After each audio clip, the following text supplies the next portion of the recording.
Si tu m'as donné ta vie, je te donne la mienne. Dans le froid de la nuit, mon cœur t'appartient. Et quand la tristesse arrive, je sais tu es là, toujours près de moi. Bon mercredi, bienvenue dans votre émission La Victoire de l'amour. J'espère que vous allez bien ce matin. Comme on le fait tous les mercredis, on rejoint notre amie Geneviève et l'homélie avec le Père Gauthier.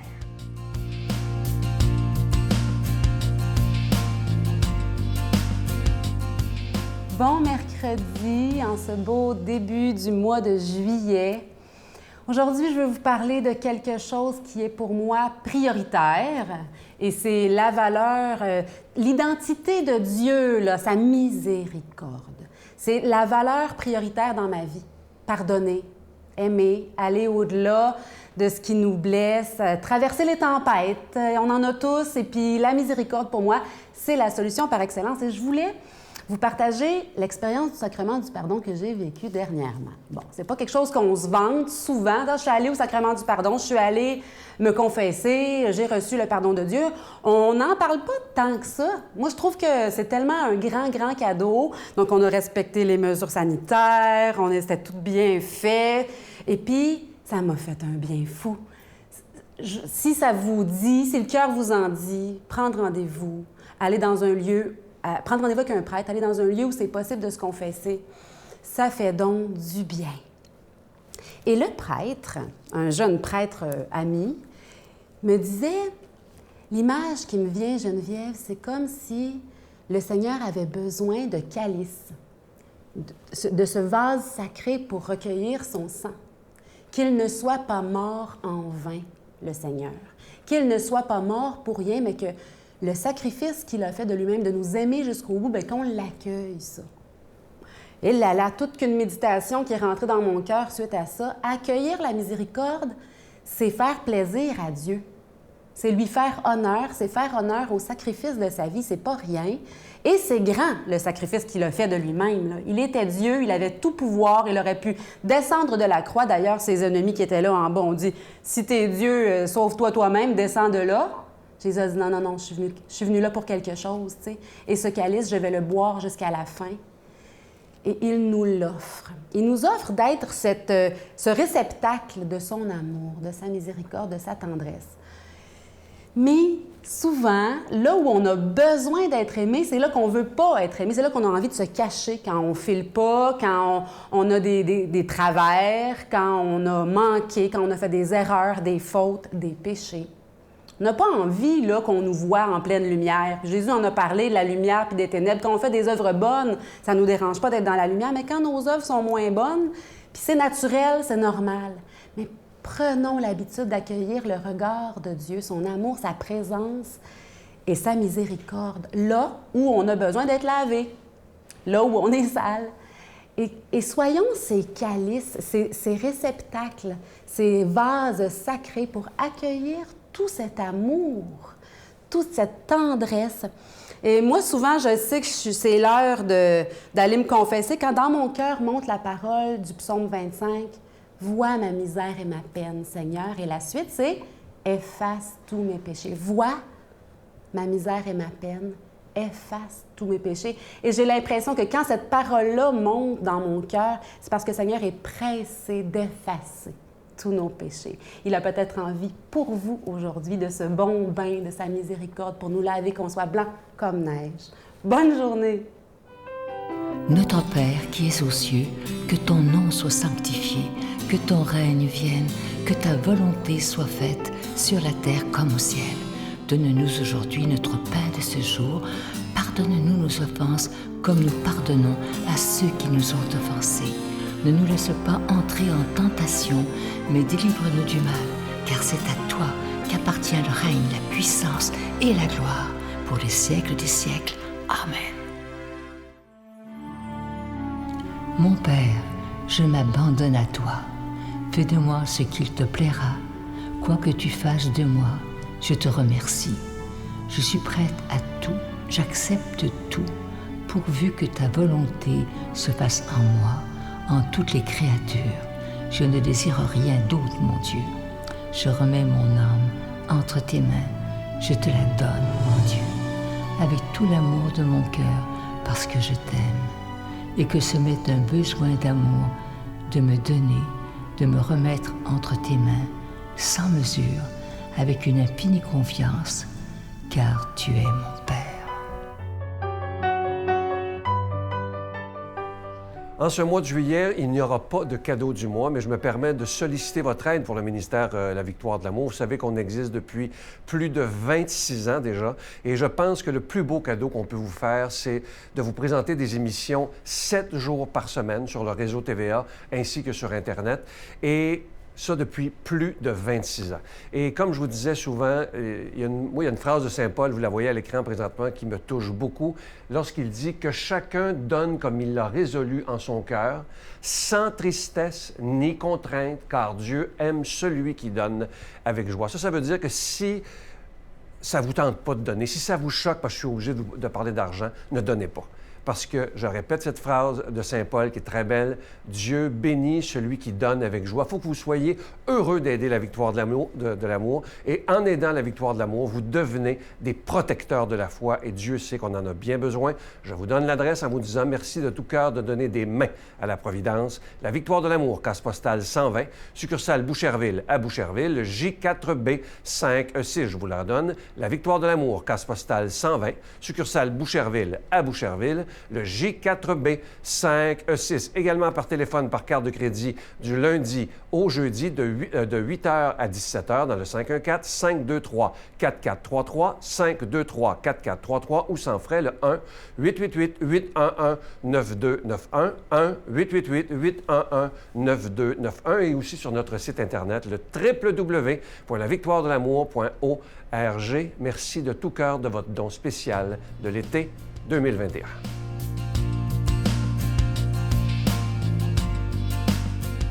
Mon Dieu, donnez-moi la sérénité d'accepter les choses que je ne peux changer, le courage de changer les choses que je peux et la sagesse d'en connaître la différence. Amen.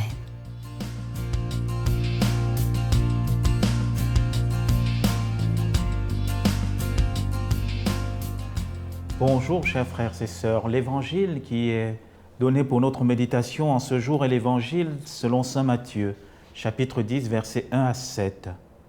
Ayant fait venir ses 12 disciples, Jésus leur donna autorité sur les esprits impurs, pour qu'ils les chassent et qu'ils guérissent toute maladie et toute infirmité. Voici les noms des 12 apôtres. Le premier Simon, que l'on appelle Pierre, et André son frère, Jacques, fils de Zébédée, et Jean son frère, Philippe et Barthélemy, Thomas et Matthieu, le collecteur d'impôts, Jacques, fils d'Alphée et Thaddée, Simon le Zélote et Judas Iscariote, celui-là même qui le livra. Ces 12, Jésus les envoyant en mission avec les instructions suivantes. Ne prenez pas le chemin des païens et n'entrez pas dans une ville de Samaritains. Allez plutôt vers les brebis perdues de la maison d'Israël. En chemin, proclamez que le règne de Dieu est proche. Oui, frères et sœurs, cet évangile nous rappelle le choix, en fait, et la mission des 12 apôtres. Déjà, on voit que le choix des apôtres est divers. Jésus, il ne prend pas les meilleurs. Il ne prend pas l'élite de son époque. Et d'habitude, on pense que pour devenir apôtre, il nous faut être élite. Non. Jésus prend des personnes comme lui, c'est-à-dire des personnes qui sont simples, des personnes qui ont du cœur. Et si vous regardez chaque apôtre, chacun a un tempérament différent. Et ça aussi, ça doit nous éclairer dans nos communautés, dans nos lieux de travail. Jésus ne cherche pas une uniformité. Non, il cherche une union. Ces apôtres sont différents aussi dans leur pensée, dans leur manière d'être. Rappelez-vous, dans les différents évangiles, on nous montrera comment les apôtres ne se comprennent pas les uns les autres. Mais Jésus les prend et les envoie en mission. Et la mission est belle, guérir les malades, proclamer que le règne de Dieu est proche. Voilà. Guérir les malades, c'est un grand signe. Aujourd'hui, nous avons besoin de guérison de la plus grande maladie qui est la peur qui nous mine, parce que la peur, elle est une maladie terrible, parce qu'on ne sait pas les tenants et les aboutissants. Et Jésus dit, il faut guérir les malades, les libérer, n'est-ce pas, de ceux qui les emprisonnent. Mais plus encore, il dit proclamer que le règne de Dieu est proche. Mais ce qui nous marque dans cet évangile, et j'aimerais attirer votre attention, c'est que Jésus, dans la première mission, ne les envoie pas chez les païens. Il dit « Allez chez les brebis perdues d'Israël ». On peut croire que voilà, Jésus ne veut pas que l'évangile se répande sur le monde, mais non, parce que pour Jésus, il y a un temps. Il y a un temps pour tout. Il y a un temps d'abord pour laisser l'évangile pénétrer le cœur de ce que nous sommes. Et parfois, c'est un peu cette erreur que nous faisons dans nos communautés paroissiales, nos communautés religieuses. Nous voulons directement aller aux périphéries. Mais qu'est-ce que nous allons donner aux périphéries? Nous voulons toujours évangéliser le voisin. Nous voulons toujours annoncer la bonne nouvelle à l'autre, sans pour autant laisser d'abord l'évangile de Dieu germer dans notre cœur, sans pour autant laisser cet évangile, n'est-ce pas, prendre racine dans nos cœurs. Et c'est ce que Jésus veut d'abord faire comprendre. Jésus aussi veut faire comprendre un ordre de promesse. Parce que le peuple juif, n'est-ce pas, c'est le peuple de la promesse. Ça ne veut pas dire qu'il y a une exclusion. Jésus met un ordre. Dans nos communautés religieuses, dans nos paroisses, avant de chercher pour aller évangéliser ceux qui ne croient pas, commençons à évangéliser nos propres paroisses. Commençons à évangéliser nos propres familles. C'est-à-dire, est-ce que dans ma famille, il y a la paix, il y a la vérité, il y a l'amour qui se vit? Et avant de chercher à évangéliser ma propre famille, est-ce que dans mon cœur, il y a ces attitudes? Alors aujourd'hui, Jésus nous invite à commencer par évangéliser notre cœur, dire à notre personne, le règne de Dieu est proche. N'aie plus peur, Dieu est proche de toi. Et parce que nous aurons accepté dans notre cœur le règne de Dieu, parce que nous aurons accepté que vous et moi, nous sommes choisis, pas d'abord par nos mérites, pas d'abord par nos qualités, mais simplement parce que nous sommes fils et filles bien-aimés du Père, alors nous pourrons accepter la mission d'apôtre. Et c'est ça en fait le cœur de cet évangile. On voit que Jésus rassemble des personnes toutes différentes. Et l'évangéliste même est très magnifique parce qu'il nous donne même leurs attitudes. Il dit, voilà Matthieu, le collecteur d'impôts, Judas, celui-là même, l'Iscariote qui va le livrer. On voit que Jésus leur choisit au-delà de leurs qualités. Même avec leurs défauts, Jésus leur prend. Et pour vous, et frères et sœurs et moi, c'est une bonne nouvelle. Jésus te choisit tel que tu es, parce qu'il t'aime. Il te choisit tel que tu es pour que tu portes sa bonne nouvelle, pour que tu portes son amour. Alors aujourd'hui, demandons cette grâce inébranlable à Dieu. Demandons cette grâce de sa miséricorde. Demandons cette grâce qu'il nous fasse reconnaître, vous et moi, que nous sommes d'abord choisis, que nous sommes aimés par lui. Et parce que nous allons nous rendre compte de son amour infini, alors vous et moi, nous deviendrons des apôtres infatigables. Et que le Dieu de toute miséricorde vous garde et vous bénisse, le Père, le Fils et le Saint-Esprit. Amen. Je vous salue Marie, pleine de grâce. Le Seigneur est avec vous. Vous êtes bénie entre toutes les femmes, et Jésus, le fruit de vos entrailles, est béni. Sainte Marie, Mère de Dieu, priez pour nous pauvres pécheurs, maintenant et à l'heure de notre mort. Amen.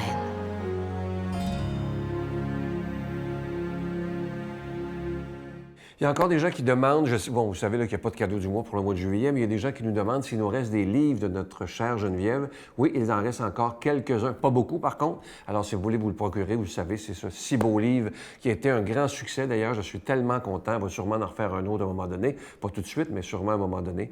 Alors il est toujours disponible. Mes livres à moi également sont toujours disponibles, celui des anges et celui Demandez et vous recevrez. Je vais vous souhaiter la plus belle des journées et je vous redis encore une fois des milliers de fois merci de ce que vous faites pour la victoire de l'amour. Vous savez que sans vous, cette œuvre-là ne peut pas exister, mais avec vous, on peut aller tellement loin ensemble si on se donne la main. À demain. Bye. Quand on prie, d'abord, on s'apaise. Moi, je dis, on se dépose, on est là. Donc, on crée les conditions gagnantes pour vivre des moments de sublime. Un jour, je serai unie avec les saints devant la beauté de ta face sans fin.